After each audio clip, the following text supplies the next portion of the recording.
So the holidays are here, and you know what that means. Everywhere you go, there is food, but you can still eat what you love without spiking blood sugar. You just have to know how to do it. So these are my 5 simple tips for keeping your blood sugar in check this holiday season. Don't skip meals and snacks and try to save up your calories for the holiday event. That's the worst thing you can do. Instead, focus on high volume, low calorie food options that you can eat throughout the day, like a handful of nuts, air pop popcorn, and adding more fruits and veggies to your plate. When you go to a holiday party, offer to bring a nutritious side or meal. You can bring things like these crispy green beans or a side salad. That way you know there's going to be nutritious offerings you can add to your plate.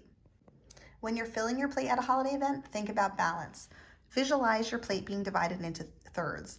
1/3 should be some kind of vegetable, high in volume, low in calorie, lots of fiber. 1/3 should be a lean protein option, and the final third can be all of your holiday favorites, like mashed potatoes, casserole, a dinner roll. This is going to help you to balance your blood sugar, but still eat what you love. When you're enjoying your holiday favorites, think about ingredient swaps that can enhance the nutrition properties of your recipe. Pureed fruit can replace added sugar in baked goods. Mashed avocado can be a swap for butter in baked goods.